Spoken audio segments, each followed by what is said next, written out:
You're listening to PMN Tonga with John Pulu. Si o to o famalo mo la Maria ho e ki pamo lele ai kai nga hono ko toa ko whenga Maria ko ni we're going to say konnichiwa and arigato to Aotearoa. Joining us on via Zoom at the moment we have Kelekolio Maka who's joining us from Japan. Si o to o famalo taulava. Malo Vito. Malo Vito. Taitari fia koe toko ua malo apito si kau mahe polo kalama koe ni o e whiawhini. So nice to meet other Tongans from outside Aotearoa.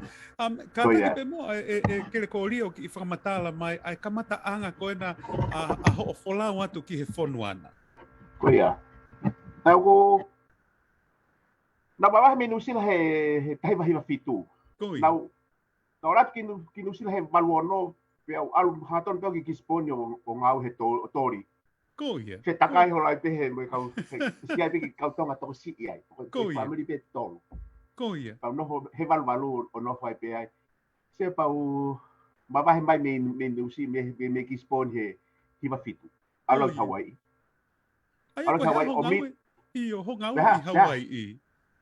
Pau ko Hawaii ko territory ko Hawaii na ngau ai mo ko tola tahaya hatonga pi Hawaii ko wai pe fitu ia wi ko i karihi wi ko Landa Killer Street ko fu tamarine ko ia ko tonga to pe alang ki Hawaii ko pau ke end up ia he ke pai haniki haki tokon kia ia ko ia ka tonga va fa pai eua niua ko to pe mau os territory ai dan ngau ko ki kolo tonga ko amaka pe io basi mi he monite ki he tona ko ia ko wakai ke he whakamatala koe ni na ke o mai koe ni ki mua pe whaita interview na ke nofo fuoloa koe i Hawaii i pia koe na e tau na ke whoke ki tonga ko hui ko hoki i ngawe ki he outreach i niwa topu tapu te karawa ki talanoa mai ke he mea koe Hawaii se ala tau mi hen tami hua ko na ia o se mau hiki mai ki hene wafe ma fitu pia u pakakau rewa ke ala te o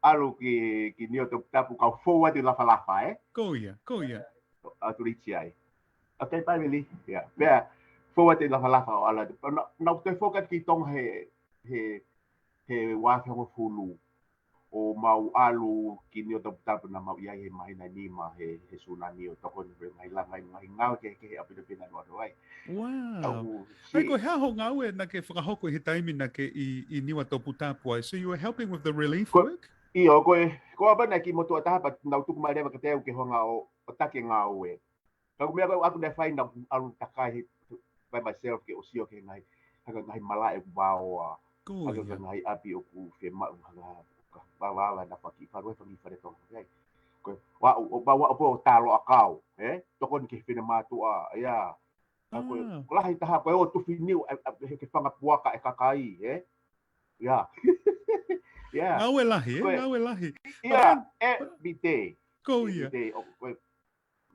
Ka ko wakai ke ko ho ngau e koe na o ku ke whakahoko he na you do some some ministry work ko lava I beo ke you okay popoka ke laukau aki ho tonga he na. Can you tell me about some of the things that you get to do over there in Japan? Yeah, ko tahaya he ko fonua ko ni ko fonua me ko meri nomon. Peaceful. Pero de algo que fonua o te algo que nau holo whakakolo. Pe wai pe na holo whakakolo wai nau pe ma ha kaufona. Ya whanga mea ke te join ai. Pe aku hako di nau ma wai alu ki he ngahe ke alu ki he lau tuhe preanga, alu ki he middle school, alu ki high school. O alo o te whakatonga pe au ai ngahi haka, pe au hange ko ngahi haka ko aka pulu, pe au wai moku kele moku ukule. Ko ia. Yeah.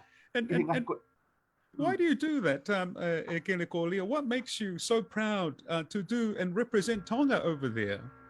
Yeah, because ko talatu ko kita ko Tonga, mate fo na isa uwe ka pe ka Tonga hini ki mu ai ya au. Ko ia. Ka ta fito ko foi ka tama ko na ha ko o mai ko sumo. Kau dah hau pen apa alwa ya kata mago Amerika ko WWF me ko ya. Ko kata mago ko dah hau ya ni. Ko te pet ke kita ya ke hasia pani pe I'm from Tonga. Mesti o ko ka tala no me ko matakari ko no.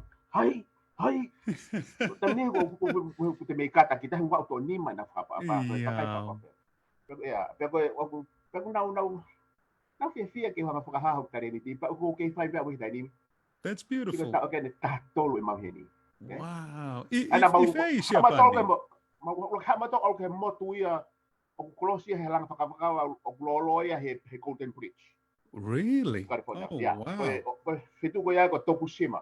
Tokushima. Tokushima motu ko. Motu ko. Koia. Kau he motu na e hake ai Kristiane. Koia. Na hak fa Kristiania hen. Ka ko na mau ia ba to he me he ta we ni ma beon. Au no ka Wow. horo be. Ba hiki be ki fono ki mo muy fono ko ki muy fono ko e. Yeah, I'm Sia Koi. Well, I understand that you're a wonderful musician. You and your son have been playing on Facebook and sharing your videos and the way you play the ngahiki o ni alavaka mo ufasi koia. But I understand that you're very proud Talafo'o as well as Kolonga. So you were influenced by Sione Aleki, eh? No, me never. Ilo ko at tamana o sio pesa na reke ke kiti he ke no tohi. Alo ko ngai kalapu, apu ko tau ke kiti ko mo mo pesa tu pe me to pare sio. O si ia, ko pe toki lahi hake lahi ko na ta pe awi 9 years old. Ta mi api mato. Ka tafi ke tan Christmasi. You know in all days, in tonga ko pe ta me Christmasi e ko. Hafu mato mi hake. Koia. Kana makwamata matol hake ko kabata ko te pupulu. Na makwamata mimi ha maudolu ya. Ayui. Ko ngatai ko Christmas ka ko tisio ko tong hatai ko patah ko ki mua. Ela pe foka dispe kita ma fu to tol ko polisi. Sai. Di mai ha foi mas Christmas mas ta fo mo foi tol Christmas. Ko lama tol ko ya ko ate hot ya mas ko pato ko ta pension something like that. Toto. Kalau ta pe he ya. Koia. Fana po ko ya fana po kita toria sa nare when we live kids. Wow. Pero kamatare ba ke piki me ai ko piki ko na te ke meet your face to face mo so dai. Okay? Uy na pusa ki awi ai ita fo o. Tu po ke pe awi ita fo o. Ke ka pa kolonga. Ke ko to ki si wa ka ure ka tai nimi asi hola tadi me kautata ure ta to koreka inu silana ko asi ko sama. Koia. That good. Ko ilo pena now follow he na now style. Ka ko I did it from my ear. Play by ear, eh? Koia. Yeah. Wow. Now follow kawa he kano tau si tahan ai follow hui ai seman mu. Ya seman mu ai tango ya. Wow. No ko ela ai no. Atu nga fokia ko e kau seng-sengi. Ko te penga Dawa kau tabalare ia kau tu ta ma kita ya. Te mau kita me Ku te loto asi Koia. Ko seriong. Yeah. Wow, you're very lucky, Kirikolio, that you were able to do that. Before we say arigato and sayonara, esai peke ki tata mai peha ki fasi pe with your magical ukulele before you say goodbye. And can you tell us what song you're going to play? Yeah. Ako te me fasi ua. Pake fili pe ko e pake fasi ukeloto ki ta ya. Koia. Ai mai peka foi fasi taha. Kai, vai pe fasi ua pake fili mai pe fasi taha. Koia. Te ta atu fasi da areki. Koia. Te ta atu ko kasi foki ko wuri o ko he is the first tongan rugby to play in the national. Koia. Wuri o, he's my first cousin. Pero Wow. ko de hiva pe anai kada ki kiloto e tamaya ki ave ki pe au ko na pa na ma ko mapabaya. Koia. Tapos foi fa ona ya. Dito ki hanga ho da te foto e ko studio for here. Te so dam tu ni a lot of CD. Mo himi everything mo. Koia. Hiva te ta atu te ke Sai peke Tauki eva ki kolonga, ka ke toki nei, mai koe foi fasi wiri o ke mau tokta e mau tolu. Te utoki seni ataka koe. Iyo, koia. Koia ho eki ta mo e kainga po mea mai ki a kere kori o maka. Pea mo foi fasi koe ni. Iwi. Koe kakalu o siriku tapu koe tame e legend, tongan legend ko sa ni Aleki. Ko papa ki tangata. He's out there. We're gonna be there one day. Wala barda.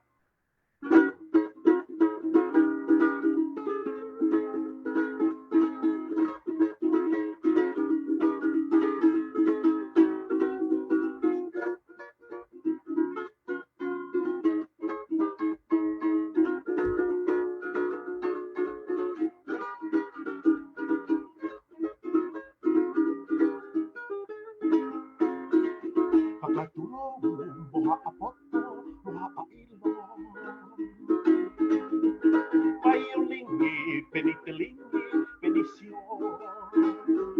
Marie. Ai kita, ke moite alea, ukulele mana oi uona. Hoto kakanga awe, hoto si ono leo. Ange hapa ito. Idengangana, omangana, ihematu. Ay ukulele, takitua, moinifo. Iwi. Pagkakata, pagkaofa, panomo. Inganda, ikimay, si Onoleo, gohoto ke ao kepo. Kolongatahi, mohono ea, haufano. Age, hawai, uapo. Piatipa, tongo. Kolosiki, hakinota, whakawo. Pilota, kisikiloto, kotowo.